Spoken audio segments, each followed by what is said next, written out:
we're excited to have an illustrious panel talking to us about how to open up shy sources. And I don't know about you guys, but many of us don't have a shy bone in our body, or some of us don't. And maybe some of you can relate to being shy, but there's definitely an art to being able to get sources to open up and to be able to really tell their story. And so I'm excited to welcome this group, and we'll introduce them in just a minute. But before we get into our session today, I wanted to turn it over to our LPC Executive Director, Lindsay Rumpt, for a few quick announcements. Good morning, everybody. It's so good to see you all on. Before I really get started with announcements, I did want to just ask if you would hop over to the chat at some point here in the next few minutes and just drop your name, what company you work for, maybe where you're located, just a little bit of a roll call. It looks like we've got some new faces and quite a few people hopping on as I continue talking. So if you don't mind hopping over to the chat and just dropping your name, company, where you're located, maybe if you have a fun fact you want to share. For some people, that's like nails on a chalkboard. But anyway, just a little bit of a roll call in the chat. That would be awesome. But as Jennifer said, I'm the LPC Executive Director. And I do have a few announcements for you. For those of you that came to AMS, it was great to see you in July. Please be on the lookout for some stuff that will start coming out. We'll be back on the standard AMS time around the first week of August next year. And we're headed to Palm Springs, California. So please get that on your calendar. Yep, it's going to be a very great event. If you are not an LPC member, you absolutely do not have to be one to be on this coffee and collaboration. It's free education we provide every month, but please consider joining our organization. We've got publication, service, and freelance or contractor memberships. If you have been a member and have let your membership lapse over this summer, please take a look at renewing that for the 2022 to 2023 year. It takes only about 5-10 minutes to fill out the form on the website, and you can pay online. So that's it at the LPC website. The final note I did want to say is if you were not at AMS and you've missed some of the communications going out, I did announce my resignation. I am stepping away from contractor work and took a full-time position in the beef industry. I'm going back to working in public relations and comms and instead of serving the industry. And it's a very bittersweet move for me, but the search has started as of this week for my successor.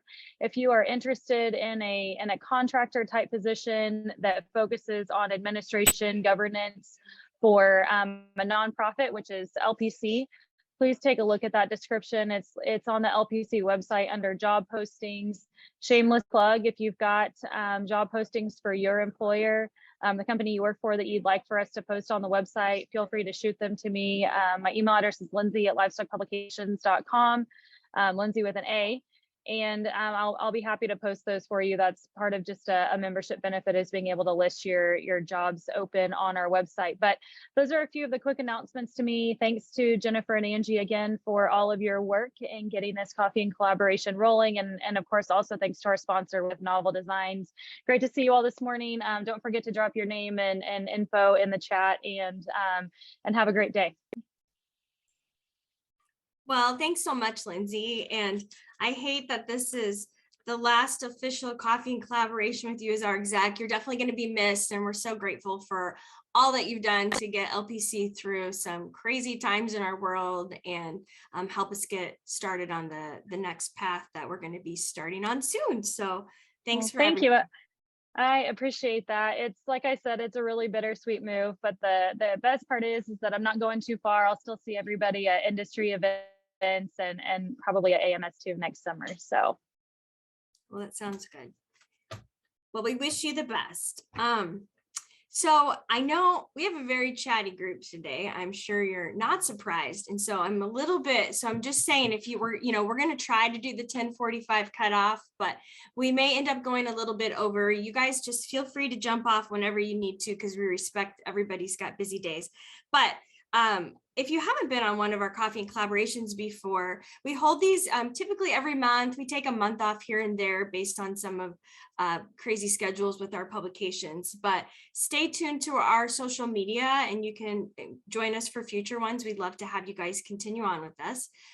Basically, the way it works is I'm going to be turning it over to our crew in just a little bit. And if you guys have questions throughout, please just go ahead and use the chat function at the bottom of the screen there and ask your questions over in the chat. And we'll make sure to circle back to those at the end. But we're going to let them kind of open up with a bit of a presentation to start with, and then we'll turn it over to you guys. But this is an opportunity for conversation. So if you have questions or thoughts, please, please, please ask those in the chat. That makes it more fun.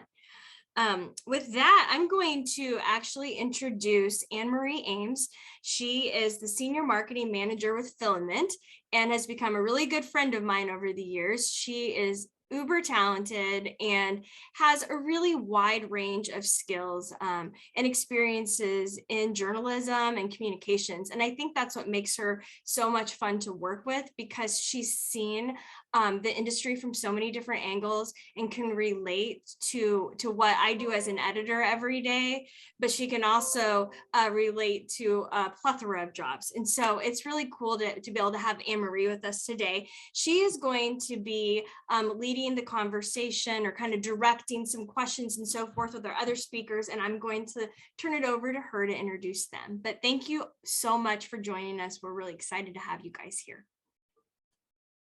Thanks, Jennifer. That was a very, very nice introduction. I appreciate it. And I think all three of us who are speaking today want to emphasize that it hasn't always been easy for us to get people to talk and to get people to open up. In fact, we'd like to start today with a couple of stories sharing some more difficult challenges. You know, interviewing is not an easy thing to do. And people might think it looks easy for us, but it's not, even though we've had a lot of practice. So today we're going to talk a little bit about how to get ready for an interview with a reluctant source, some things to do during the interview, and then some things to do when you wrap up, so that you're putting your source in his or her comfort zone and getting the most out of what you need to do. So with that, I think I'm going to go ahead and introduce Jenni. Jennifer Latzke is the editor of Kansas Farmer, a farm progress publication. She has been an award-winning professional ag journalist for 22 years. And currently she lives in Dodge City, Kansas. Jennifer, can you tell us a story about an interview that either didn't go as planned, or maybe you wish you could have done differently now that you're looking back at it? Well, I tell you what, just this last weekend or so, I was on a big, long trip of gathering interviews from some folks for feature stories. And I ran across probably one of the most difficult interviews of my career to date. The gentleman and his wife are really good people. They do really good things, but I kept getting one-word answers, and it was very much, I don't understand why we got this award. I don't understand why you want to be here. And I kept trying to explain and trying to walk them through and give them some comfort. I tried all of my approaches, and sometimes shy people are just shy people. And so his wife was great to chat with. She was chattering away, and I got most everything I needed from her, but he didn't open up until we went out and started taking photos. And he was amongst his cattle, and he felt a little bit more comfortable. And that's one of the things that we'll talk about here later. But yeah, shy sources are just shy sources, and it's okay.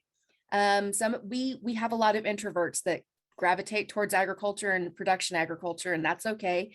We just have to learn how to navigate what they need. Great, well said. Adam Calaway is the Director of Public Relations at Noble Research Institute, and also an instructor, I believe. Adam, if you can tell us about that. And then also you go ahead and tell us about an interview challenge or disaster you might have had. Well, thank you for having me. Thank you for everybody being here. I've been doing interviews for about 25 years. And I actually teach interviewing to young journalists and aspiring communicators. And one of the most difficult interviews I've ever had came when I was in college, actually. I was an editor for our college newspaper. And my last month before graduation, the entire basketball team quit. They walked out. And I went to go do this story, and the coach, who was being accused of many, many violations of rules, was, of course, very reluctant to speak and very angry. And as we were talking, he leaned back in his chair and he said, "Adam, do you know how Socrates would answer questions?" And having been in Philosophy 101 just a few semesters before, I said, well, he would answer a question with a question. And he took his glasses off and he's looked at me and he said, "Well, you're smarter than I thought you were." And that started a very, very difficult interview. And what I learned in that moment was the resilience and the professionalism that comes with taking the high road. And no matter how that person is responding, if you can maintain a calm demeanor and continue to be kind in those situations, you're giving them nothing to push back to. So it's one of those things where you may have shy people that you have to pull information from and help them get engaged with the interview. And then you may have people that are either angry or are having a bad day or any version of that, that you have to provide a soft landing to and help them as you move through the interview. Yes, well said. Sometimes reluctant people are not shy or they're not uncomfortable. They just don't want to talk for any kind of reason. And it's not us, right? It's them. There's a story a coworker will tell about a time that I was at an event a few years ago in Ames, Iowa. And I was following up with someone after he'd given a presentation, and I was asking some follow-up questions. And I'm standing in the room and I'm looking over my notes and I'm in mid-flow. Like I am seriously trying to read back this question. And my coworker walks up to me and says, "Who are you talking to?" And there was no one within 10 yards of me because he just walked away. He didn't care. He had other more important things to do than to answer this new girl's questions. So for me, it wasn't a feelings kind of story. It was, I had to establish a professional rapport with this person, and it took several years and it took several team members. But we asked him about his grandchildren eventually, and now we're practically best friends. So sometimes it just takes time, and getting people to realize that you know what you're doing and you're asking them for reasons, asking things for reasons. So we're going to move in now to talking about some preparation for interviews, because when we have ourselves comfortable and confident, we can put people in their comfort zones. So Adam, what do you see as the number one mistake people make when they're preparing for interviews? They don't prepare at all. That's the first mistake. We like to think of our pre-interview activities as pouring the foundation from which you're going to build your story. And if you don't have that preparation and you haven't poured that foundation, you're building the walls of your story on shaky ground or nothing. And so one of the things I like to do is make sure that when we're talking to students, or we're talking here as a group of professional communicators, is back us all the way up and talk about what is the purpose of the story, and specifically who is the audience and what information or what emotion or what are we trying to get conveyed to that particular audience. Are we trying to evoke them to some reaction? Is it a writing piece or a column piece, or is it a story where we're trying to provide good information? So do your background research. It's one of those things that if you're doing a personnel profile or if you're talking about an individual, make sure that you've gone and gathered as much information as you can about them, so that you're not asking fundamental questions during the interview and taking time away from it, but you're more double checking those things to confirm that they are actually factual. So I like to make sure that that research is done beforehand. And so make sure we have our strategy, make sure we have that down. And then that way we have built wisely. So when we go into the interview, we can spend time actually trying to find the story. And that is one of the most important things, is there's a difference between all those fundamental facts and timeline and getting that really good story and the reaction that comes along with it. Yes.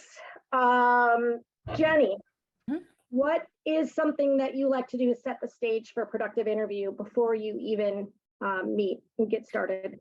Well, first off, when I call them, I explain to them how much time commitment I'm looking at. You know, am I going to take an hour out of their day? Am I going to take 2 hours out of their day? Is it going to be the interview and then the photos? Is it going to be photos and then the interview? Is it going to be some of both at the same time? I want to explain to them that this is for print, but we may use some of the audio for a podcast. If I've got video that I need to get, I'm going to explain to them, hey, now we're going to do the video component, and I may ask you some questions again, and that's okay.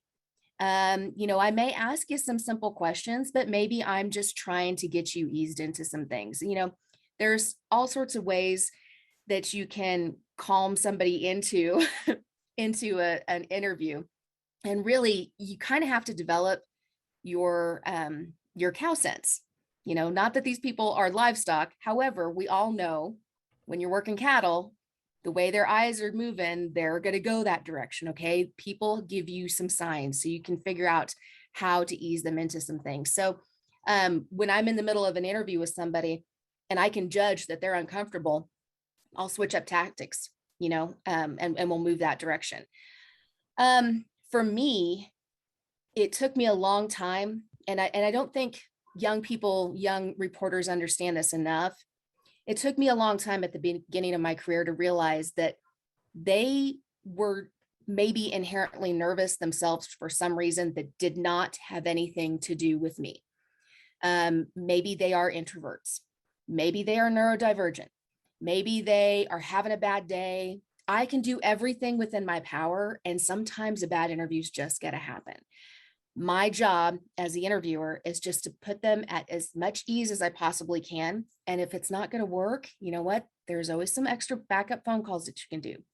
But that's what as we're going back to the preparation, you know, I like to make sure that, like we said, make sure that you have all of your prep work done, know who they are, know who they do business with, know the basics of what their operation is. And if there's something in there that confuses you, ask them to clarify it.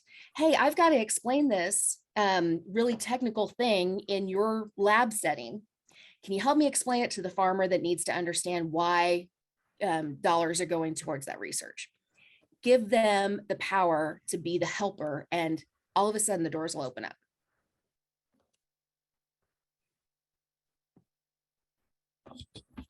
Sorry, I'm not supposed to be taking notes and moderating at the same time, but that was a great, give them the power to be the helper.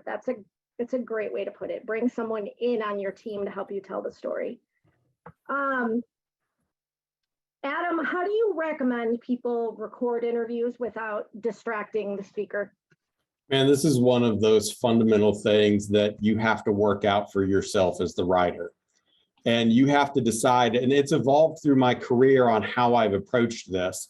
So you've got really three ways or some combination thereof of these three ways. You can just take notes on a notepad. You can record the interview, or my preference is to actually have my laptop and type as we go, but that requires you to make sure that you're being very mindful of eye contact. So there's a lot of variation in there, because with your notes, a lot of times we're so hooked into our notes that we're not making eye contact.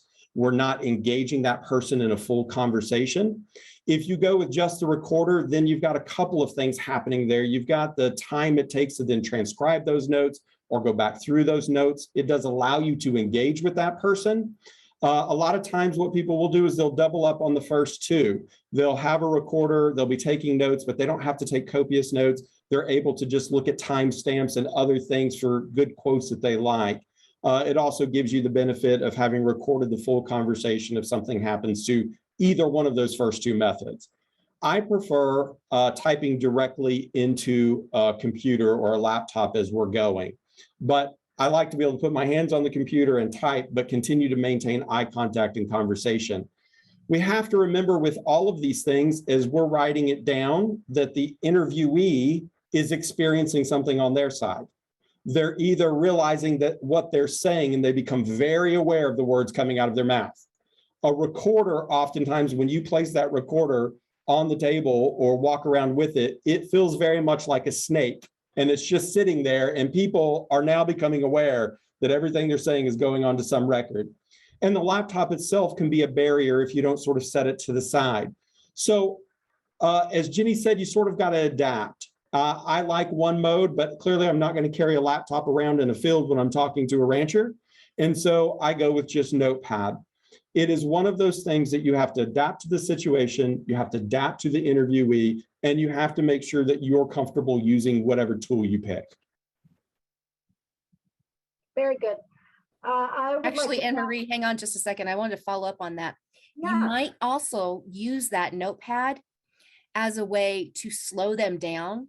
If they're a fast talker or they have a particularly complex thing that they're going to ask you about, say, hold on just a second. I want to make sure I get that just the way that you said it. And it pauses them, and sometimes they'll figure out a different way to say that. And it's just a nice, easy little, oh yeah, I was going too fast on that. Yeah, I can slow that down. It's a great pause for the interview. For sure. Great. So, well, that leads us into during the actual interview itself. And Jenni, you just gave us one tactic for getting people to slow down. Do you have another go-to technique for putting people at ease once you get going? It really is a developed sense. And a lot of it is you're just having a conversation. Okay. 9 times out of 10, this is not gotcha journalism. Okay. And maybe on that 10th time, yeah, you need to be on your game, and you need to have the top 3 things that you need to ask that person, because you're walking down a hallway and you have 3 questions maybe before they get in an elevator. That's maybe happened to me one time. For experienced interview subjects, like any one of our extension agents here in Kansas that gets questions all the time, they know she only needs 3 things from me. They know that, if I just narrow it down, I can get that nugget of whatever I need out of there. If they're an inexperienced interview subject, I'm going to allow a little bit more time. I'm going to ease them into it. I'm going to say things like, well, could you give me just a nice round scope of what the farm looked like with your folks, what it looks like today, and what do you hope that it looks like tomorrow? Something along those lines. It gets them kind of like, oh, well, yeah, when I was a kid, we raised Hereford cattle. And sometime in the 80s, we switched to Simmental or something along those lines. They get into themselves and they feel more comfortable with that. Let's see here. But other than that, you're really catching your cue from them and figuring out how else you can navigate the subject. Maybe there was a tragedy in the family. We always have to look at that as a delicate question to ask. But for example, last week I had an interview subject that offered up, if my younger brother hadn't passed away or my older brother hadn't passed away, I was going to be a dentist. And when he passed away, they needed help on the farm. And so I came back from dental school and I switched career paths. And that's why I am what I am today. Sometimes when they get relaxed with you, they'll open up details that may not appear in your story, but they give you a little bit more depth and dimension to that person that eventually find its way onto the paper. Does that help, Ann Marie? Yeah, that's really good. And that's a story right there, that big shift in a person's life. Adam, what about you? What's a tactic you like to use to put people at ease in mid-interview? I think it's important, one, when you walk in the room first, is to show the professionalism, because what we do is we are professionals at our craft. And it's like being a guide through the interview for them. When you sit down, and it's like going to an auto mechanic that really understands this particular make and model of a vehicle, and they can tell you things inside and out. You just immediately relax with that person. So a lot of times we go into the space wherever we're going to have that interview. We like to put them, Jenni and I talked about this earlier, about putting them in a space that is comfortable to them and making sure that it's their area and you're the guest in that area, but then setting and saying, let's talk about the goal for the interview and what we're doing. We're reestablishing that. When you set up the interview, you establish that at that part, and then you re-explain it when you get in there. And it gives them a real good understanding of where you're going and what subjects maybe you want to talk about. So it's a chance to review, get on the same page before you start.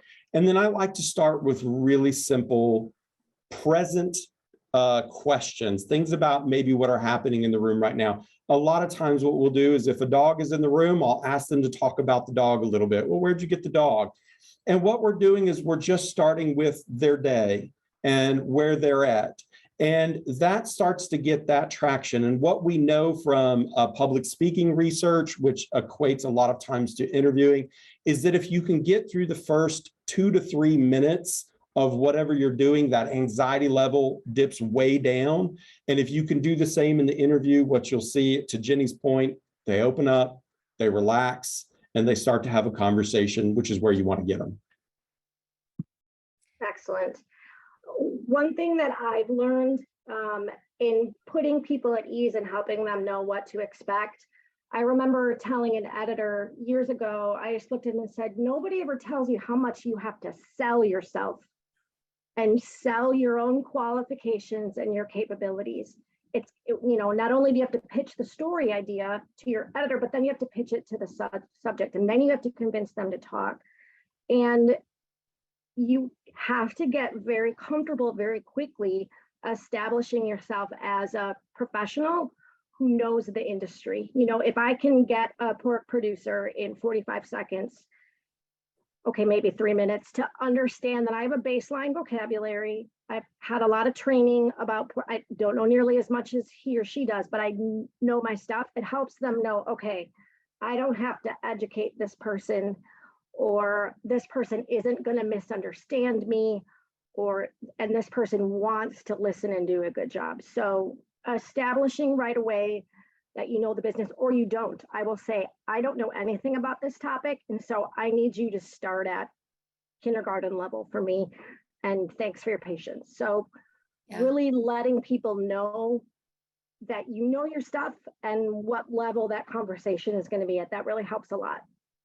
On top of that, Ann Marie, I found early on in my career that I would get uncomfortable with the silent parts, and I would try to fill with whatever my own voice was. And as my dad used to say, when you're selling a bull, you got 2 ears and 1 mouth for a reason. Listen to what the other person wants and then repeat it back to them, and that's how he would sell a bull. Well, the same thing in an interview. Listen more than you're speaking. I share things with them. I share commonalities. Hey, my family raised cattle. Hey, we used to trade bulls with your neighbor down the road. Hey, this, that, and the other. So we have that commonality, but I also remind myself, you've got to be quiet and let them think. Sometimes we talk through people thinking, and that's gonna put the kibosh on them actually giving you a good thing. Adam, you've seen that, right? Oh, for sure, especially for we extroverts. Extroverts, we can suck the air out of any room we're in. And it's certainly, I had a young lady who worked for me for about 6 years who was a high introvert, and she did really well at just sitting in that silence. And it's one of those things that you see in someone else that you put into your toolkit, and sitting in silence and allowing them to process, because extroverts will process a lot of times externally to themselves. So as you're saying, they sort of work through it in front of you. Introverts, much like my wife or the young lady that worked for me, they do that process in their head, and then they're able to deliver you a completed thought. So we actually had a question come through about, and I know we were going to sort of do some of these at the end, but it ties into where we're at. about many of our interviews are over the phone. Do you have tips for that scenario? And yes, Maria, I do have a few tips, and I know Jenni's got a couple.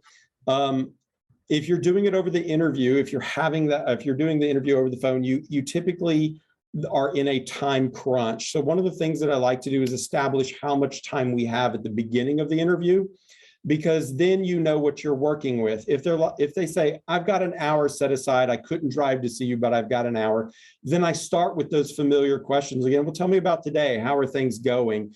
Again, trying to make a connection to Jenni's point. Where are some of those commonalities?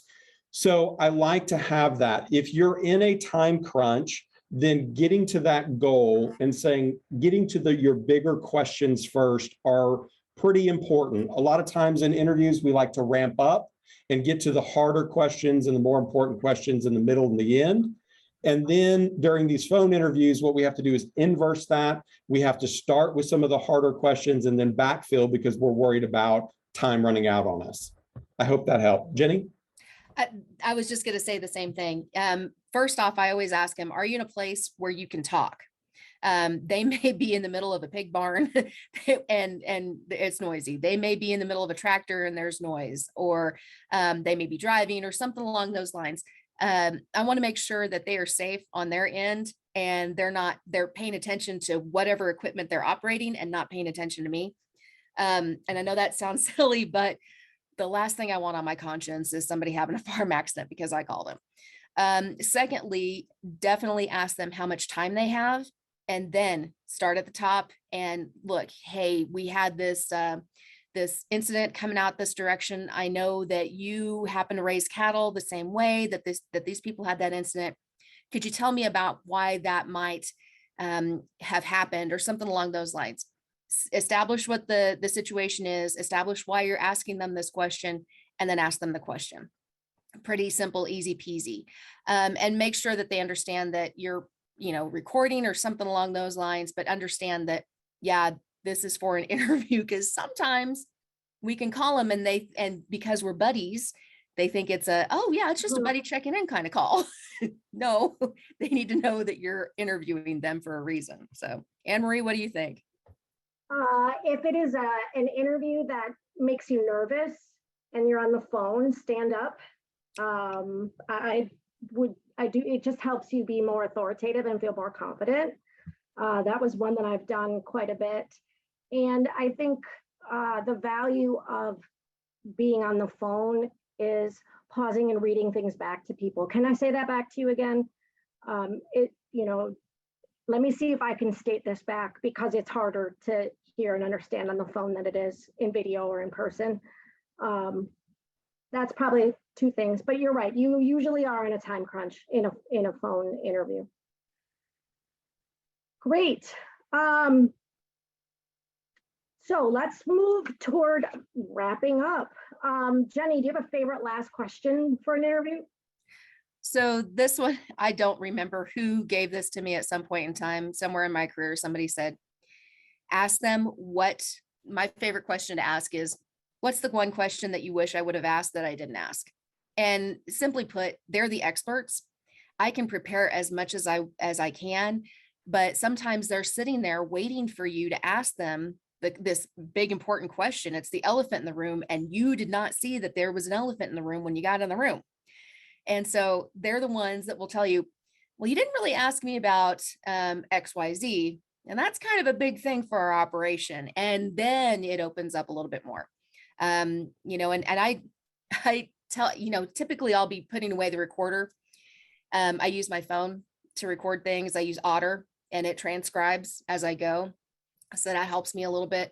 But I'll be putting stuff away, and then they'll say something and I'll say, wait a second, I want to make sure I get that. Do you mind if I click on the recorder again? And so, they understand that you want to get everything right. You are doing your due diligence to make sure that their words come out correctly and that you don't make them look like a fool. Because that is a really big thing with a lot of our shy interview subjects, is they don't want to look foolish on paper. They don't want to look foolish on camera. So if you show that you have a respect for their words and their jobs by not making them look foolish, by getting the facts straight, 1,000 times, you can go back to them and they'll be happy to have you on that property again. Right, Adam? Correct. Adam, do you have a favorite wrap-up question or a favorite last thing to ask people?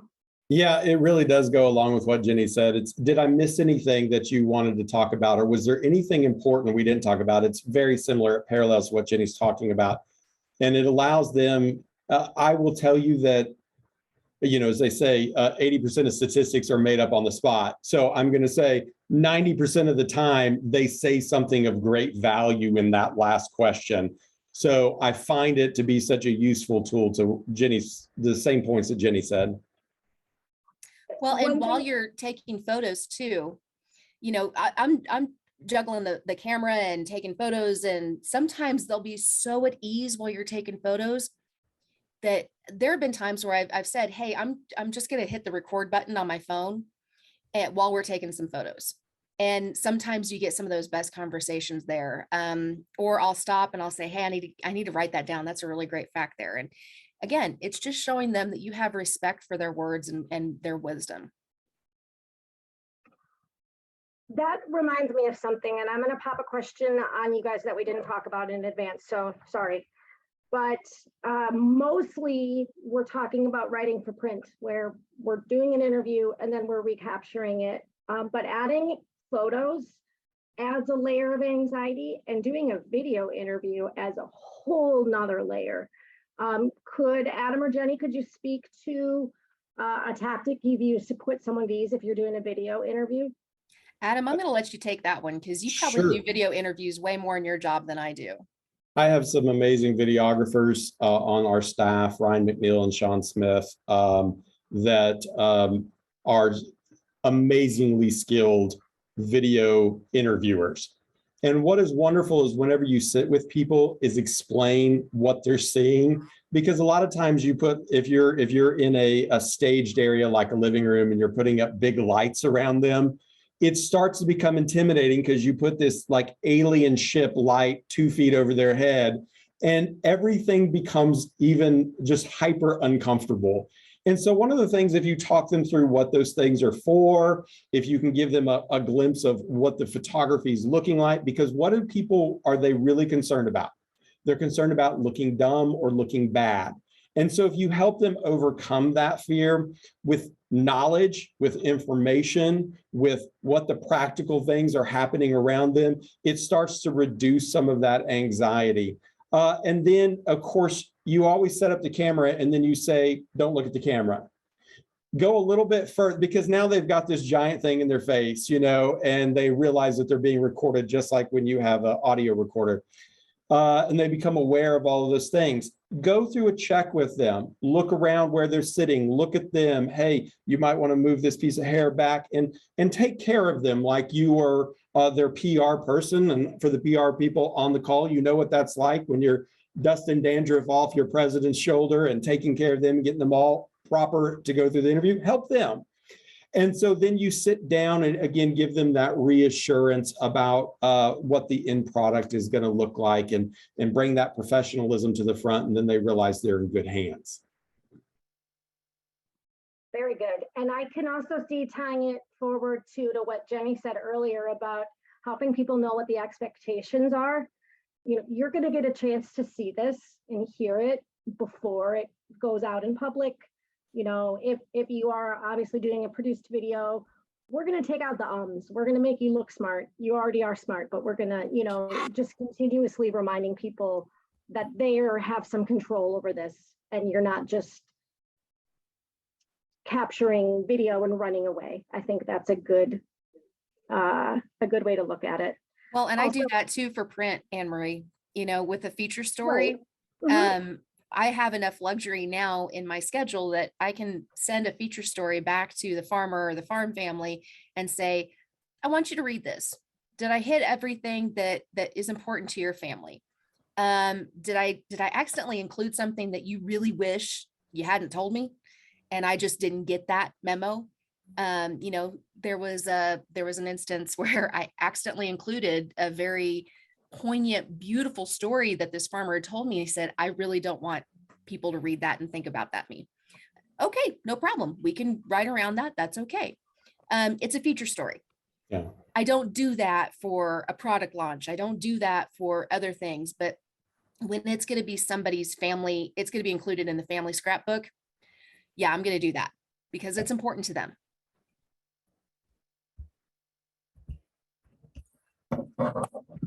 Excellent. I think we are getting pretty close to time here. We've had one question in the chat. Does anyone want to pop their hand up and ask a question or put another question in the chat? Questions, comments, suggestions? Listen to me talk into the silence. I shouldn't do that.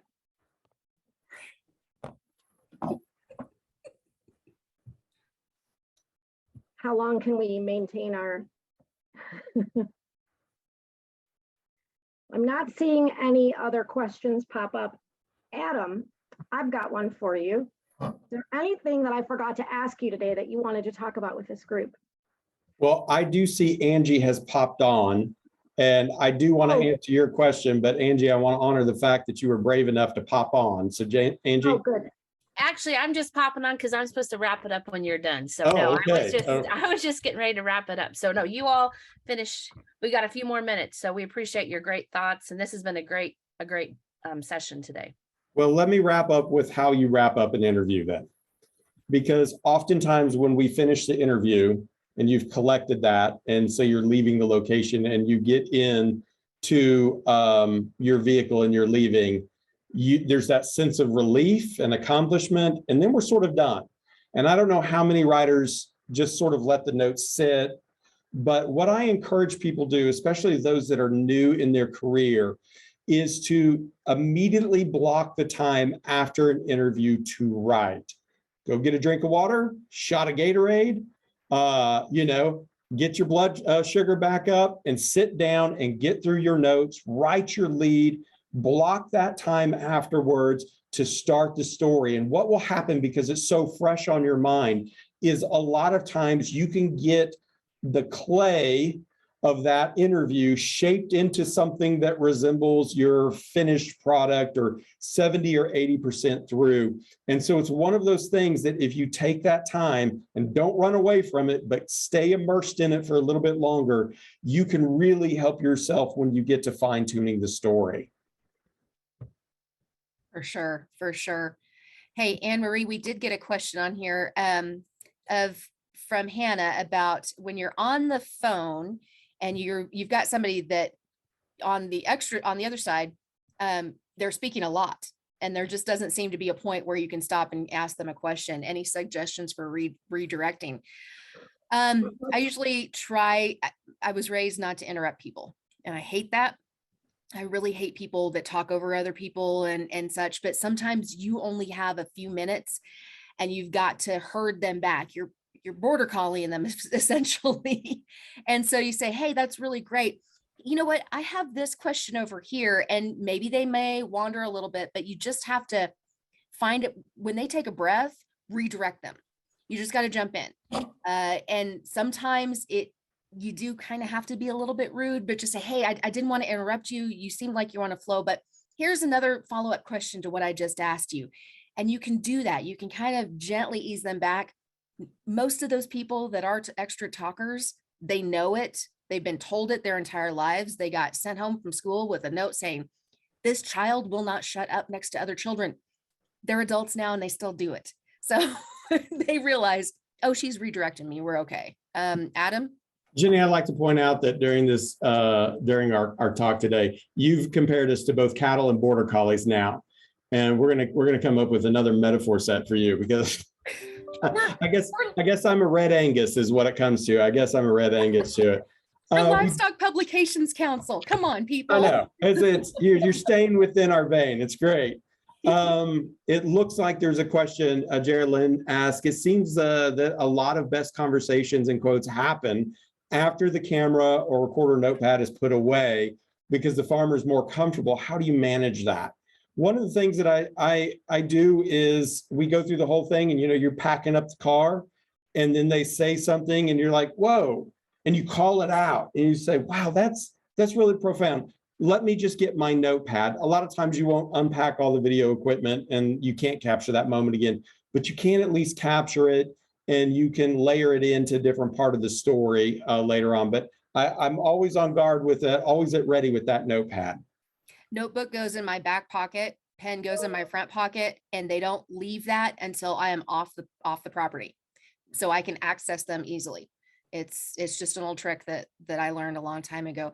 And Kevin brought up a really good idea in the chat. He uses Otter and he'll turn it on and he'll start while he's driving away, he'll have it on and he'll start transcribing what the story is going to be. He'll start outlining while he's driving down the highway. Kevin, just be careful, buckle up, buddy. I don't want to lose you.